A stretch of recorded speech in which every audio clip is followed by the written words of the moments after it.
Hi, welcome to Now You Know. My name is Chaya Suri from Spice and Zest, and I will teach you everything you need to know about sourdough baking.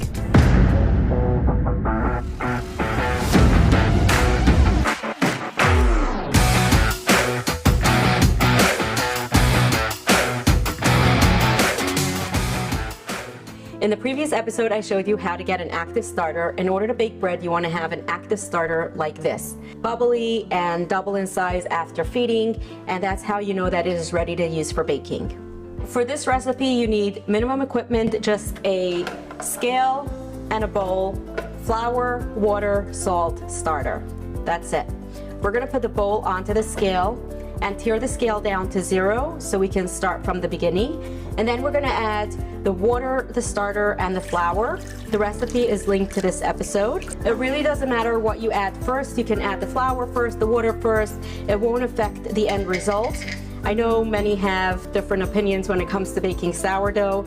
There is no right or wrong way. This is how I do it. I've been doing this for many years and it works. If you get a little bit extra starter into the bowl, it is fine. Don't stress over it. You're not going to ruin your end result. A few grams up or down won't make a very big difference. And now we're going to add our flour. Tear down the scale to 0 so you can start from the beginning again, and add your flour to the bowl. This recipe you can do 100% white bread flour, or you can add a little bit of whole wheat flour, which I like to add. It just adds a little bit of that nutrients and it gives a little depth of flavor. That's why I like to add about 50 grams of whole wheat flour. Okay, so now we're gonna take everything we added to the bowl and we're just gonna mix it until it comes together like a shabby mess. You don't need to knead it into a dough because you're gonna let it sit for about 30 minutes before adding the salt.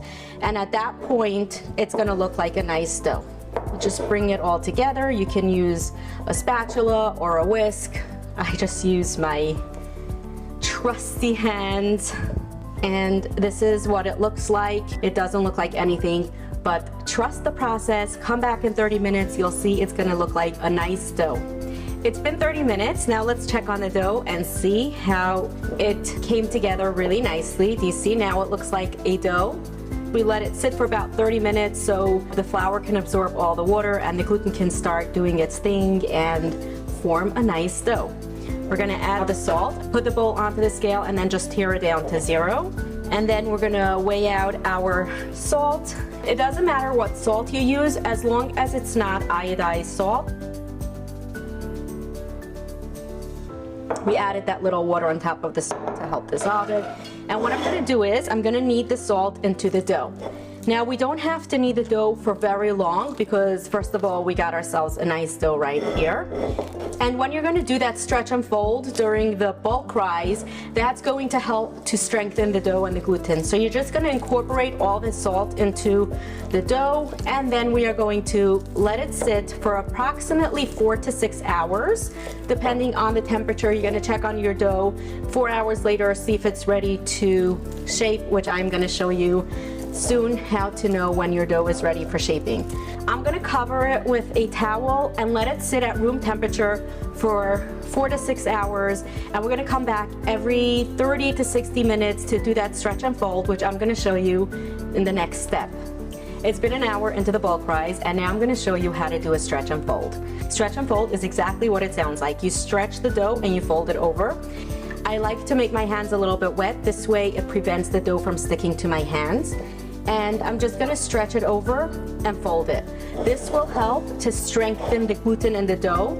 So when you shape the dough, it'll shape really nicely and stay in that nice ball shape that I will show you soon how to do. I usually try to get at least 3 stretch and folds during the bulk rise. It doesn't matter if you get it every 30 minutes or every hour, whenever you're around. You don't have to sit there and babysit the clock and your dough. You can go and do your thing, and whenever you remember, you'll do that stretch and fold. Now we're done with the bulk rise and we are ready to shape the bread. How do you know if your dough is ready to shape?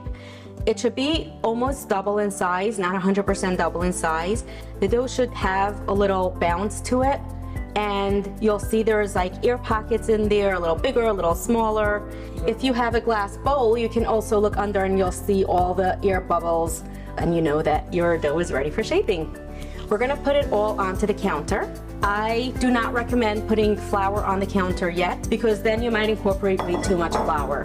What I do is I get my dough onto the counter, put a little bit of flour on top, and then use this handy dandy tool, which is very useful when baking sourdough or handling any dough. This is called a bench knife. We're gonna pick up the dough and turn it over.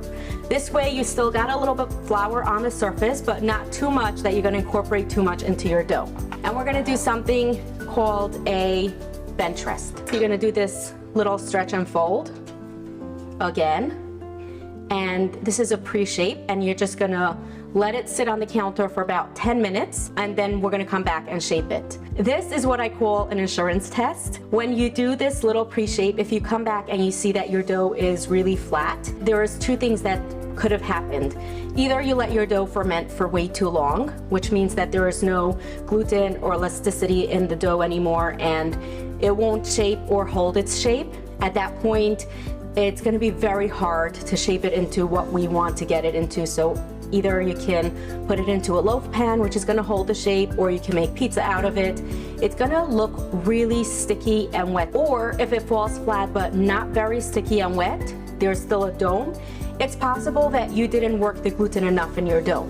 So what you're gonna do is, you're gonna turn over your dough again, you're gonna do that extra stretch and fold, which is going to work that gluten, and you're gonna give it a few more minutes. The dough is gonna fall a little bit, but it still should hold its shape like this. So when you come back in 10 minutes, if it looks nice like this, we are ready to shape it. It's been 10 minutes, I came back to the dough, and as you see, it held its shape more or less. So I know that I'm ready to shape my bread. Again, I'm going to put just a little bit of flour on top. I'm gonna turn it over, and I will show you how to shape bread. Now keep in mind, there is many different ways of shaping bread. Play around with your dough, see what works best for you. I like to just do that stretch and fold again, just to get the shape of almost a ball, which is called a boule. And as I turn it back over, I'm going to just tighten the whole dough. At this point, you don't want to have flour on your surface, because when you shape your dough, you want to get some resistance, so you're going to get that nice strong shape. So what you do is you have the dough on the counter, and you're going to pull it while it's still stuck to the counter a little bit. So you see that resistance on top of the dough. If you would have the flour on, then the whole dough would come along with you, and you're not going to get that nice strong shape. Don't be scared of this step. Don't be too gentle with your dough, because when you pull it, you want to feel the resistance of the dough. And just keep going until you have a nice ball.